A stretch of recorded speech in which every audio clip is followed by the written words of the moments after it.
Hello. അപ്പൊ ഇന്നത്തെ കാര്യം പറഞ്ഞതിന് മുന്നേ നമുക്കൊരു വീഡിയോ കണ്ടിട്ട് വന്നാലോ? സഞ്ജുട്ടന്റെ ഒരു ചോദ്യം ചോദിക്കാനുള്ളത്, ഇന്നേക്ക് 10 കൊല്ലം കഴിയുമ്പോ എന്റെ മനസ്സിലൊരു ചിത്രമുണ്ട് നിന്നെ കുറിച്ച്. നീ എവിടെ നിൽക്കണമെന്ന് ആഗ്രഹിക്കുന്നു എന്നൊരു ചോദ്യം. അതെ, 10 വർഷം കഴിഞ്ഞ് നിന്നെ എവിടെ കാണാനാണ് നിനക്ക് ആഗ്രഹം? അല്ലെങ്കിൽ നീ എവിടെ എത്തണമെന്നാണ് നീ ആഗ്രഹിക്കുന്നത്? ഇങ്ങനൊരു ചോദ്യം നമ്മളോട് ആരെങ്കിലും ചോദിച്ചിട്ടുണ്ടോ? അഥവാ നമ്മൾ തന്നെ ചോദിച്ചിട്ടുണ്ടോ? ഇനി അങ്ങനെ ചോദിച്ചിട്ടില്ലെങ്കിൽ ചോദിക്കാൻ വേണ്ടി വേറെ ആൾക്കാരെ ഒന്നും കൊണ്ടുവരണ്ട കേട്ടോ. നമുക്ക് ഇനിയും ചോദിക്കാൻ സമയമുണ്ട്. സഞ്ജു സാംസണോട് അദ്ദേഹത്തിന്റെ അച്ഛൻ ചോദിക്കുന്നതാണ്, നിന്നെ എവിടെ കാണാനാണ്? ഇനി അദ്ദേഹം ആഗ്രഹിക്കുന്ന ഒരു സ്ഥലമുണ്ട്, അദ്ദേഹത്തിന്റെ മകനെ കാണാൻ.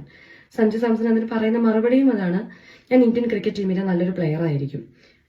അദ്ദേഹം അത് കാണിച്ചു തന്നിരിക്കുന്നു. ഇന്ത്യ ഇതാ ജയിപ്പിക്കുകയും ചെയ്തു. കഴിഞ്ഞ ദിവസം വീഡിയോസിലൊക്കെ നിങ്ങൾ കണ്ടതുപോലെ അടുത്തൊരാളാണ് JS Sreeja. She won the 57th rank in the UPSC exams. അത് ഇന്റർവ്യൂവിൽ വളരെ വ്യക്തമായിട്ട് ആ കുട്ടി പറയുന്നുണ്ട്, she visualised it and she achieved it. ഇതൊക്കെ ഓരോ ആളുകളുടെ വിഷനാണല്ലേ. നിങ്ങളുടെ ഈ വിഷൻ എന്ന് പറയുമ്പോൾ അത് നിങ്ങളെ മാത്രം സംബന്ധിച്ചുള്ള കാര്യങ്ങളാണ്.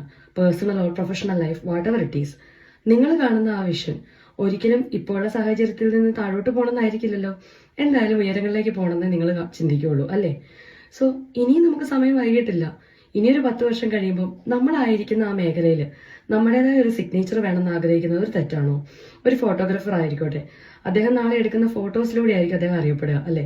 ഒരു പെയിന്റ് ചെയ്യുന്ന ആള്, അല്ലെ ഒരു പടം പെയിന്റ് ചെയ്യുന്ന ആളായിക്കോട്ടെ, അതുപോലെ ഒരു മ്യൂസീഷ്യൻ ആയിക്കോട്ടെ, എന്ത് ഫീൽഡും ആയിക്കോട്ടെ, നമ്മുടെ ഒരു സിഗ്നേച്ചർ നമ്മൾ വർക്ക് ചെയ്യുന്ന ആ മേഖലയിലുള്ളത് വളരെ നല്ലൊരു കാര്യം തന്നെയല്ലേ.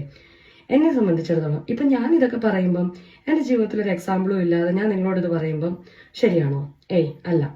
ഇന്ന് എന്റെ കയ്യിൽ ഞാൻ പഠിക്കുന്ന സമയത്ത് ഞാൻ എഴുതിയ എന്റെ ബുക്കുണ്ട്. ഞാനൊരു 10 വർഷം മുന്നേ അന്നീ പറയുന്ന ഇൻഫർമേഷൻ ഓവർലോഡിംഗ് ഒന്നുമില്ല, പഠിക്കണം, പാസ്സാവണം, എന്തെങ്കിലും ഒരു രാജ്യത്ത് എത്തണം, ഇതായിരുന്നു.